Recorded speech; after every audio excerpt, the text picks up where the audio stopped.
Shahjalal university election হওয়ার কথা বোধহয় আগামীকাল, এটা হাইকোর্ট দিয়ে বন্ধ করছে।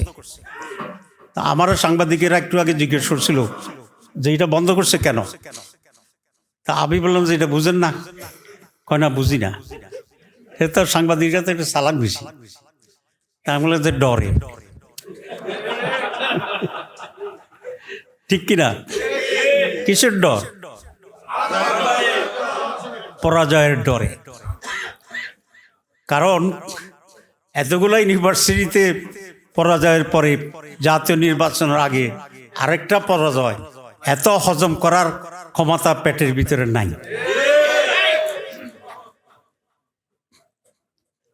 তাহলে চেঞ্জ হয়েছে ছাত্রদের ভিতরে। আরেকটা মৌলিক চেঞ্জ হয়েছে যে মেয়েরা এখন আমাদের ভোট দেয়, ঠিক আছে? আমি যখন ঢাকা মেডিকেল কলেজে জিএস নির্বাচিত হয়েছিলাম, তখন মেয়েদের বুথে গিয়ে যখন ভোট গণনা শুরু হয়েছে, তো দেখা গেল যে আমি খুব সামান্য ভোট পেয়েছি। মেয়েরা আমার প্রথমবার ভোট দেয় নাই, কারণ আমার বিরুদ্ধে প্রপাগান্ডা ছিল যে তাহেরকে যদি ভোট দিয়ে জিএস বানাও তাহলে মেয়েদেরকে মেডিকেল থেকে বের করে দিবে। তো এটা খুব এক্সট্রিম ছিল, এটা বিশ্বাস করে নাই। তারপরে বলছে না, তার হবে না, কিন্তু বোরকা পড়তে বাধ্য করবে, এবং বোরকার রঙও বলে দিত যে এটা কালো রঙের বোরকা, ঠিক আছে? তো এই ভয়ে তারা আর আমাকে ভোট দেয় নাই। আমি আল্লাহর ইচ্ছে ছেলেদের ভোটে জিএস ইলেক্টেড হয়ে গেছে। তো ইলেক্টেড হওয়ার পরে আমি টার্গেট করেছিলাম মেয়েদেরকে, তাদের হোস্টেল ঠিক করে দিয়েছি, ওয়াল করেছি, বহু কাজ করেছি। এরপরে বিবি ক্যান্ডিডেট ছিলাম, তখন মেয়েরাই এমনভাবে আমার জন্য মাঠে নামছিল যে মেয়েদের ভোটে আমি বিপি ইলেক্টেড হতাম। কিন্তু এরশাদ সাহেবের কারণে পারি নাই, উনি মার্শাল ল জারি করে ইলেকশন বন্ধ করে দিয়েছে। এবার ঢাকা ইউনিভার্সিটির নির্বাচন তত্ত্বাবধানের দায়িত্ব ছিল আমার উপরে জামাত ইসলামের পক্ষ থেকে। আমরা যে প্ল্যান করেছিলাম ঢাকা ইউনিভার্সিটি জিতার জন্য, সেটা হচ্ছে ছাত্রদের ভোটেই যেন আমরা জিততে পারি। ছাত্রীদের ভোটটাকে আমরা একটু হিসাবে রাখছি, কিন্তু এটাকে এত গুরুত্ব দেই নেই। কিন্তু মেয়েরা এই পরিমাণে ভোট দিয়েছে যে আমরা ছেলেদের ভোটেই জিতে যেতাম, মেয়েদেরটা যোগ হওয়ার কারণে আমাদের বিজয় হয়েছে 3 গুণ ভোটে, ঠিক কিনা? 5,000, 15,000। ঢাকা বিশ্ববিদ্যালয়ের ইতিহাসে কোনো দিন একটি দল এত ব্যাপকভাবে বিজয় অর্জন করছে, এটার হয়নি। It's a record. Second record হচ্ছে এত ভোটের ব্যবধানে কোন দল জিতেছে, এটা অতীতে হয়নি। থার্ড রেকর্ড, প্রত্যেকটা ইউনিভার্সিটিতে ইলেকশন দিলেই শিবির জিতে, এটা অতীতে হয়নি। সো এটা কেন হচ্ছে? মানুষের চিন্তা চেতনার ভিতরে একটা গুণগত পরিবর্তন হয়েছে। সুতরাং এই নির্বাচনটি একটি ভিন্ন প্রেক্ষিত হচ্ছে। আমরা যে নির্বাচনে অংশগ্রহণ করছি, আমরা একটা জোটের মাধ্যমে করছি, এবং এই জোটের নেতৃত্বে জামাত ইসলামী আছে। পাক ভারত উপমহাদেশে গত 70-80 বছরে জামাত ইসলামী এক ইলেকশন করেছে, জোট ভিত্তিক ইলেকশন করেছে। কিন্তু এই জোটের ভিতরে একটা গুণগত পরিবর্তন হচ্ছে এই, অতীতে জামাত যখনই জোট করেছে অন্য দলের নেতৃত্বে জামাত অংশীদার ছিল, কিন্তু এবার জামাতের নেতৃত্বে অন্যরা অংশীদার হয়েছে।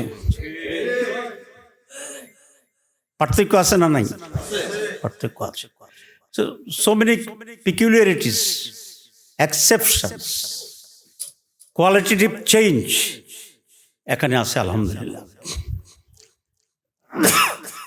আমি যখন এখানে জমজমাট মিটিং দেখলাম, তখন আমার একটা মিশ্র প্রতিক্রিয়া হয়েছে। প্রথম ভালো লাগছে যে এতগুলো লোক আসছে আলহামদুলিল্লাহ, আবার পরে কিছুটা খারাপও লাগছে যে এতগুলো লোক এখনো ঢাকা বসে আছে, এলাকে গিয়ে সেকশনে কাজ করতেছে না। কি ঠিক কইছি না ঠিক কইছি?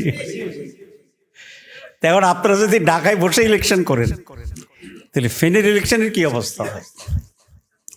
যদি লিয়াকত ভাই ক্যান্ডিডেট থাকতো, তাহলে তো আপনারা এখন ফেনী থাকতেন নাকি? নাই, লিয়াকত ভাই হওয়ার কারণে আপনার আগে ফেনী ছিলেন, মঞ্জুরি দেওয়ার কারণে সব রাগ করিয়া গোসা করিয়া ঢাকা চলে আসছেন। হ্যাঁ জি, ঢাকা তাহলে লিয়াকত ভাই হইলেও তো আপনাদের এই অবস্থায় হইতো। এটা কি ভালো লক্ষণ? তো এই জন্য খুব জমজমাট ইলেকশন, এটা একটু নেগেটিভ সাইডও আছে যে আপনারা কোনো ঢাকায় যাননি। আমি 14 লোকদেরকে বলছি ঢাকা চলে যেতে, এলাকায় যেতে। আপনি আগামী 5 বছর ঢাকা দেখবেন, 1 মাস, এই 1 মাস এলাকায় দেখবেন। কি বলছি?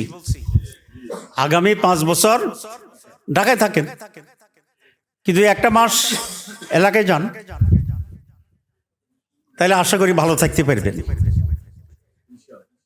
আর এই 1 মাস যদি ঢাকায় ভালো থাকতে চান, আগামী 5 বছর ঝামেলায় পড়তে পারেন। Choice is yours, choice is yours. যেটা ইচ্ছা সেটাই চয়েস করেন, কোনো অসুবিধা। আসলে ইলেকশন নট এ জোক। ইলেকশনের মতো সিরিয়াস ইস্যু আর কিছুই নেই। কারণ আপনার শক্ত প্রতিদ্বন্দ্বীর বিনিময়ে একটি নির্ধারিত সময় মানুষের হৃদয় জয় করে নির্বাচনের ভোট কেন্দ্রে নিয়ে ভোট কাস্ট করাইয়া গণাইয়া লাঠিসোঁটা দিয়া পাহারা দিয়া বিজয় অর্জন করানো, এটা কি সহজ কাজ? ফেনীতে জামাত ইসলামী বা জোট কখনো কি এমপি হয়েছে? এবার যদি হয় কি ভালো লাগবে না খারাপ লাগবে? ভালো লাগবে। ওখানে যে দাঁড়িয়েছে তাকে তো আমি চিনি, ব্যক্তিগতভাবে চিনি, সমষ্টিগতভাবে চিনি, নামে চিনি, কাজে চিনি। তার ব্যাপারে মানুষের খুবই আগ্রহ থাকার কোনো কারণ দেখি না। যদি অল্টারনেটিভ পায় তাহলে মানুষ তাকে ভোট দিবে না। যেরকম অল্টারনেটিভ যদি পায়, জাতীয়ভাবে মানুষ বিএনপিকে ভোট দিবে না।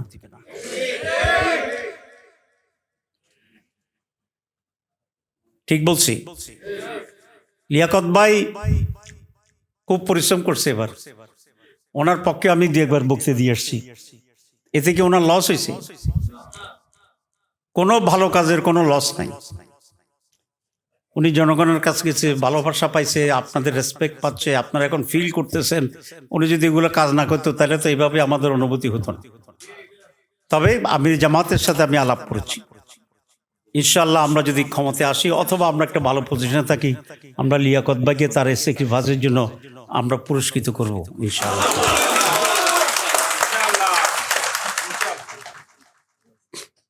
এটা আশ্বাস নয়, এটা সিদ্ধান্ত। এই সিদ্ধান্ত নিয়েছে কে? আমির জামাত, তার পাশে নায়েবে আমির ছিল। ঠিক আছে? কিছুটা দুঃখ কমছে কিনা? আচ্ছা, আমি কি খুব জোরালো বক্তৃতা দিব না যে স্টাইলে আগাইতেছি এটা দিয়ে দেবো? আচ্ছা, কারণ আপনারা তো নিশ্চয় জানেন যে আমি আরো ভালো বক্তা। আচ্ছা, আমি বক্তৃতার স্টাইল চেঞ্জ করে ফেলছি মঞ্জুর বক্তৃতা শুনে। আলহামদুলিল্লাহ, মঞ্জু খুব আবেগময়, অত্যন্ত কনস্ট্রাকটিভ বক্তৃতা দিয়েছে। এটা মঞ্জুর ক্রেডিট, তবে সবচেয়ে বেশি ক্রেডিট হচ্ছে ইসলামী ছাত্র শিবিরের।